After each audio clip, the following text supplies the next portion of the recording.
The ideal human being is supposed to love company, thrive on social interaction, get energized by crowds and conversations, and constant contact.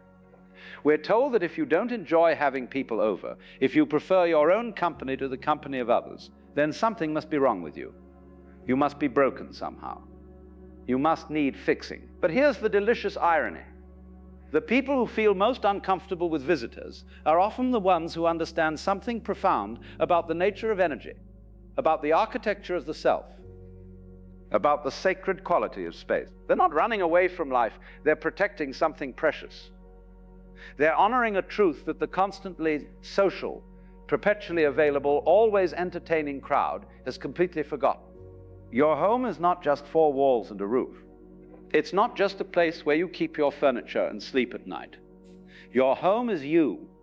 It's the physical manifestation of your inner world. Every room, every corner, every quiet space is a reflection of some aspect of your psyche. And when someone enters that space, they're not just walking through a door, they're crossing a threshold into your soul itself. Think about it. When you come home after a long day of wearing your social face, playing your various roles, being the employee, the friend, the responsible adult, what is it you're really doing?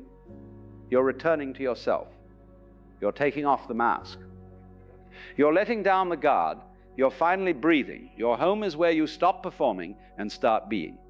And then the doorbell rings. Suddenly, you have to put the mask back on. You have to activate what I call the social self, that version of you that knows how to make small talk, how to be pleasant, how to play the gracious host. Even in your own sanctuary, you're forced back into performance mode. Is it any wonder you resist this? Is it surprising that something in you recoils? But let's go deeper. Because the discomfort you feel about visitors isn't just about maintaining your energy or protecting your peace, though those are perfectly valid reasons. It's about something more fundamental. It's about the way you're wired at the deepest level. There are essentially two ways human beings relate to the world. Some people gain energy from the outside. They're recharged by contact, by stimulation, by the presence of others. And you put them in a room full of people, and they light up like a Christmas tree. They feed on the external. The world outside fills their tank. But others, and perhaps you're one of them, work in precisely the opposite way. Your energy comes from within.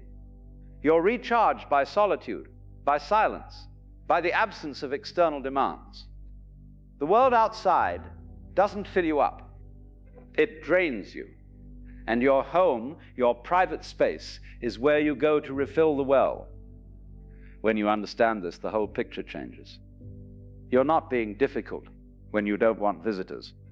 You're not being antisocial when you prefer an empty house to a full one. You're simply honoring the way your particular instrument is tuned. A violin doesn't apologize for not sounding like a drum. A river doesn't apologize for flowing downhill. And you don't need to apologize for needing solitude the way others need company. Now here's where it gets really interesting. Your resistance to visitors might also be telling you something about the state of your inner world. You see, we all carry around what I call the shadow. Those parts of ourselves we haven't fully looked at, the emotions we've suppressed, the fears we've buried, the aspects of our personality we've learned to hide because they weren't acceptable. And when someone enters your space, especially if you're sensitive, especially if you're paying attention, this isn't rudeness. This is your psyche trying to protect its integrity. Your unconscious knows that you're not ready to have certain things disturbed. You're still sorting through your own inner landscape, and the presence of another person makes that work impossible. Think of it this way. Imagine you're working on a very delicate puzzle. You've got all the pieces spread out, you're starting to see the pattern, you're making connections. And then someone comes in and bumps the table. All your work gets scattered. You have to start over. That's what visitors can feel like when you're doing the deep work of understanding yourself. But there's another dimension to this that hardly anyone talks about. The symbolic dimension. Your house isn't just a physical space. It's a symbol of your soul. In dreams, when you dream about a house, You're dreaming about yourself. The mask we wear in company, the social face we put on, this isn't false exactly. But it's not the whole truth either. It's a necessary adaptation. The living room is where you present yourself to the world. The bedroom is your intimacy, your vulnerability. When someone crosses your threshold and they enter your home, they're entering sacred territory. They're stepping into the temple of your being. And if you're someone who takes your inner life seriously, if you're someone who's trying to know yourself, to understand the landscape of your own soul, then having visitors can feel like a violation, even when they mean well, even when they're people you love. Because the work of becoming yourself, the real work, happens in privacy. It happens in silence. It happens when you're alone with your thoughts, your feelings, your questions, your fears. It happens when there's no one to perform for, no one to please, no one whose expectations you have to meet. And this brings us to something crucial. The mask we wear in company, the social face we put on, this isn't false exactly, but it's not the whole truth either. It's a necessary adaptation. Who decided that the ideal human being is always available, always open, always ready for company? The truth is, some of us are built for different work. Some of us are meant to go deep rather than wide. But when we wear it too long, when we wear it even in our own homes, we start to lose touch with who we really are underneath. Every time you welcome a visitor when you don't really want to, every time you smile and make conversation when what you really want is silence, every time you act friendly when your soul is crying out for solitude, you're abandoning yourself. You're choosing the comfort of social acceptability over the truth of your own needs. And here's the trap. You've probably been doing this for so long that you feel guilty for wanting to be alone. You think there's something wrong with you. You think you should enjoy having people over.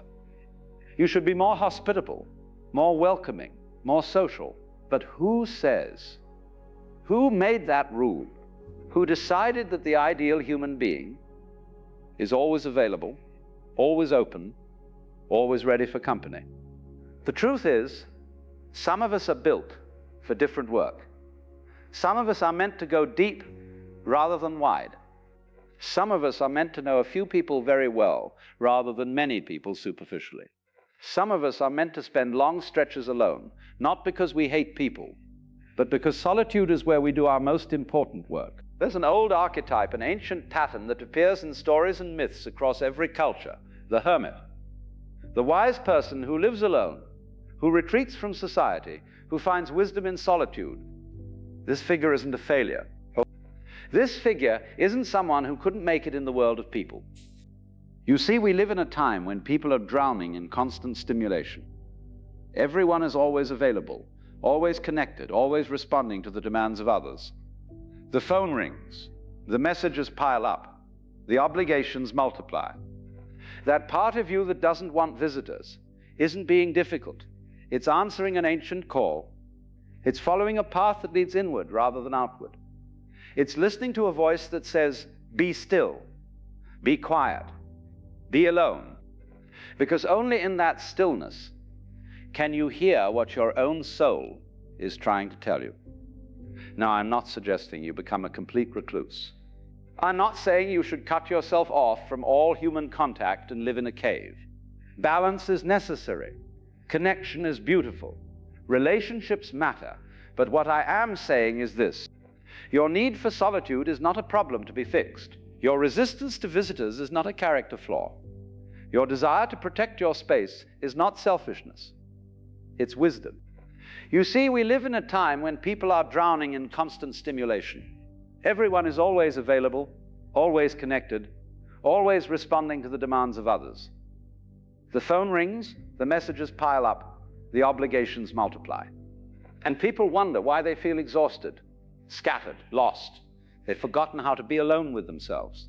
They've forgotten that the soul needs silence the way the body needs sleep. When you feel that resistance to having visitors, when you want to keep your door closed, when you prefer an evening alone to an evening of entertaining, you're not rejecting life, you're honoring it. You're saying that your inner world matters, that your peace matters, that your energy matters. You're saying that you will not sacrifice yourself on the altar of social expectations. And this is an act of courage. Because the world will tell you you're wrong, your family will tell you you're being difficult, your friends will say you're antisocial. But deep down, in that place where you're completely honest with yourself, you know the truth. You know that when you're alone, you're more yourself than you ever are in company. You know that silence feels like coming home. You know that solitude is not emptiness, but full. The people who drain you with their visits, who exhaust you with their presence, who make you feel like you have to perform even in your own home, they're not bad people. They're simply living according to a different rhythm. Their instrument is tuned differently. They need what you don't need. They thrive on what depletes you. And that's fine. Let them have their parties, their constant companionship, their busy social lives. But you have permission to choose differently. You have permission to say no. You have permission to protect your solitude like the treasure it is. Because here's what nobody tells you. The world doesn't just need the social butterflies, the extroverts, the constantly available. The world needs the hermits too.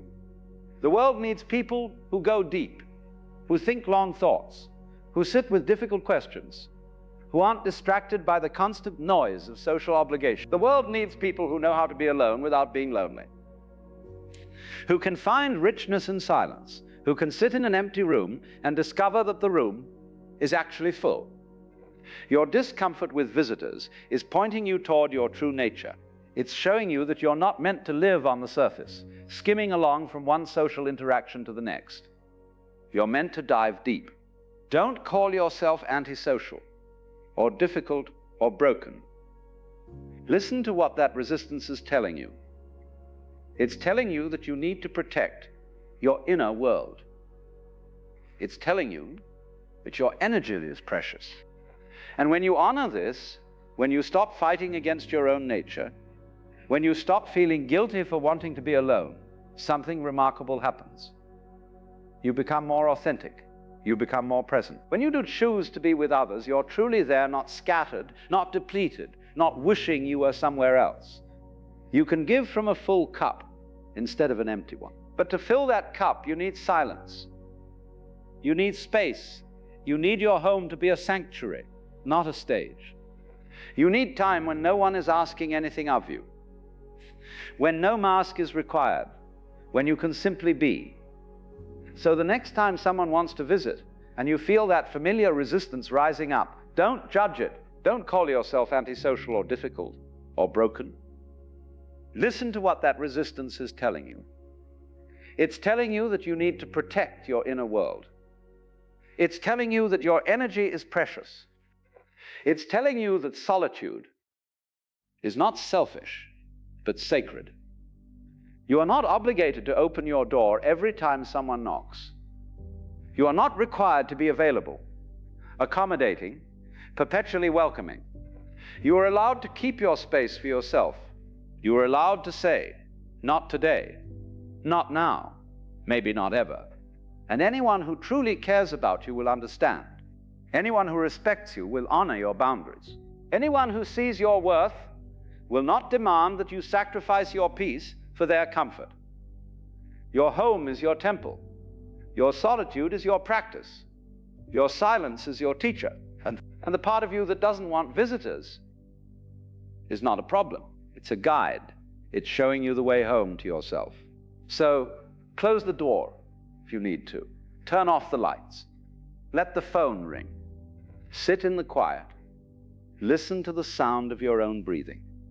Feel the weight of your body in the chair. Notice what arises when there's no one to perform for, no one to please, no one whose needs come before your own. This is where you find yourself. This is where you become whole. This is where the real work happens, and it can only happen alone. The world outside will always be there, clamoring for your attention, demanding your presence, wanting a piece of you. But the world inside your world, the landscape of your own soul, That requires protection. That requires boundaries. That requires you to sometimes, often, say no to the outside so you can say yes to the inside. This is not escape. This is not avoidance. This is not fear. This is returning to the source. This is remembering who you are when you're not trying to be someone for someone else. This is the sacred work of becoming yourself. And if that means fewer visitors, less entertaining, more evenings alone, then so be it. Because in the end, you have to live with yourself far more than you have to live with anyone else. You are simply someone who knows that the most important relationship you'll ever have is the one with yourself. And that relationship requires time, space, and silence to grow. Your home is not a public space. The more comfortable you become with solitude, the more genuinely you can connect with others. The more you honor your need for silence, the more present you can be when you do speak. So the next time you feel that tightness when the doorbell rings, that resistance when someone wants to visit, don't apologize, don't explain, don't justify. Simply honor what you know to be true. You're showing up as you truly are, full, grounded, clear, and that kind of presence is rare. That kind of authenticity is precious. So trust the part of you that doesn't want visitors. Trust the wisdom of your resistance. Trust that your need for solitude is pointing you towards something essential about who you are and what you need to thrive. You are not broken. You are not difficult. You are not wrong. You are simply someone who knows that the most important relationship you'll ever have is the one with yourself. And that relationship requires time, space, and silence to grow. Your home is not a public space. Your energy is not communal property. Your time is not there for the taking. These things belong to you, and you have every right to protect them. So the next time you feel that tightness when the doorbell rings, that resistance when someone wants to visit, don't apologize, don't explain, don't justify. Simply honor what you know to be true. Sometimes the kindest thing you can do for yourself is close the door, turn the lock, and sit in the silence of your own company, because that's where you're most at home. That's where you're most yourself. That's where you remember what matters. And what matters is not how many people you entertain, how social you appear, how available you make yourself. What matters is whether you're true to your own nature, whether you honor your own needs, whether you protect the space where your soul can breathe. The hermit with the lantern walking alone through the night, he's not lost. He's finding his way, and the light he carries isn't borrowed from anyone else. It's the light of his own understanding, discovered in solitude, nurtured in silence, protected from the wind. That light lives in you too. And sometimes, often, it can only shine when you're alone.